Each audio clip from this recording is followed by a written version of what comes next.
हरे कृष्णा। इस समय पवित्र पितृपक्ष चल रहा है, जब हम अपने पितरों के प्रति कृतज्ञता व्यक्त करते हैं। इस दौरान पितरों को तर्पण, श्राद्ध, पिंडदान और श्रद्धांजलि दी जाती है। पितृपक्ष में पितृदेव पृथ्वी लोक पर आते हैं और अपने वंशजों को आगे बढ़ने का आशीर्वाद देते हैं। पितृपक्ष में पितरों का तर्पण करने से संतान को आरोग्य, धन, वैभव और सुख समृद्धि की प्राप्ति होती है। साथ ही सभी कर्जों से मुक्ति मिलती है। मनुष्यों के 3 ऋण बताए गए हैं। इनमें पहला है देव ऋण, दूसरा ऋषि ऋण और तीसरा है पितृ ऋण। श्राद्ध के द्वारा पितरों का ऋण चुकाया जा सकता है। ऐसा करने से पितृ प्रसन्न होते हैं। पितृपक्ष में पितृ स्तोत्र का पाठ करने का भी विधान है। तो आज के वीडियो में मैं आपके साथ शेयर करने वाली हूँ पितृ स्तोत्र का हिंदी में अनुवाद। हमें चाहिए कि वर्ष भर में हम इन 16 दिनों में अपने पितरों का स्मरण करें, उन्हें याद करें। यम स्मृति में भी कहा गया है कि जो लोग देवता, ब्राह्मण, अग्नि और पितृगण की पूजा करते हैं, वे सबकी अंतरात्मा में रहने वाले विष्णु की ही पूजा करते हैं। इसके अलावा वेदों, पुराणों, धर्म ग्रंथों में श्राद्ध का महत्व मिलता है। श्राद्ध फल से पितरों की तृप्ति ही नहीं, वरन इससे श्राद्धकर्ताओं को भी विशिष्ट फल की प्राप्ति होती है। हमें चाहिए कि वर्ष भर में पितरों की मृत्यु तिथि को सर्व सुलभ जल, तिल, यव, कुश और पुष्प आदि से उनका श्राद्ध संपन्न करने और गोग्रास देकर अपने सामर्थ्य के अनुसार ब्राह्मण को भोजन करा देने मात्र से यह ऋण उतर जाता है। भाद्रपद की शुक्ल पक्ष की पूर्णिमा से प्रारंभ कर आश्विन कृष्ण पक्ष की अमावस्या तक 16 दिन पितरों का तर्पण और उनकी मृत्यु तिथि को श्राद्ध अवश्य करें। ऐसा करके आप अपने परम आराध्य पितरों के श्राद्ध कर्म द्वारा आध्यात्मिक, आधिदैविक और आधिभौतिक उन्नति को प्राप्त कर सकते हैं। श्राद्धों में ही इन 16 श्राद्धों में अगर आप पितृ स्तोत्र का श्रवण करते हैं तो कई गुना आपको पुण्य की प्राप्ति होती है। जो सबके द्वारा पूजे किए जाने योग्य, अमूर्त, अत्यंत तेजस्वी, ध्यानी और दिव्य दृष्टि से संपन्न है, उन पितरों को मैं सदा प्रणाम करता हूँ। जो इंद्र आदि समस्त देवताओं, दक्ष, मारीच, सप्त ऋषियों तथा दूसरों के भी नेता हैं। हर मनोकामना को पूर्ण करने वाले उन पितरों को मैं प्रणाम करता हूँ।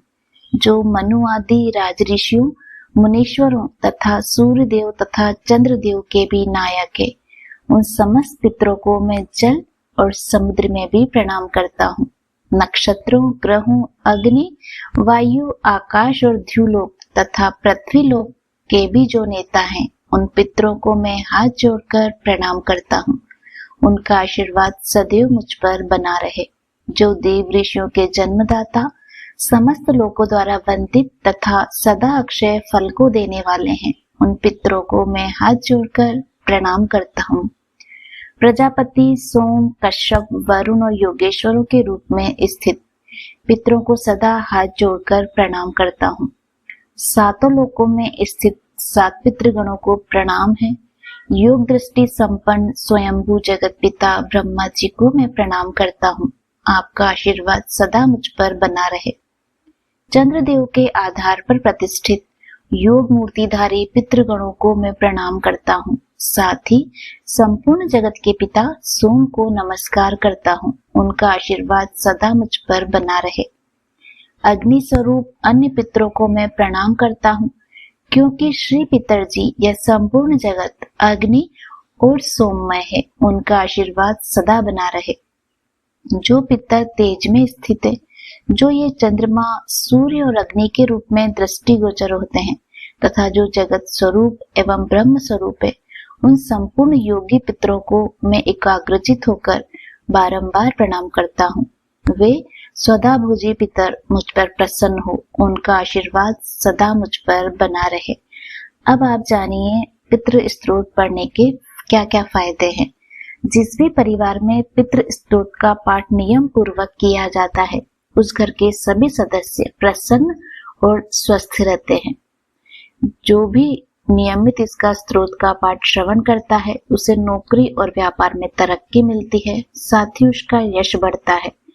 इस स्त्रोत का पाठ करने अथवा सुनने से परिवार में सुख समृद्धि आती है। घर में कभी भी कलह और लड़ाई झगड़ा नहीं होता।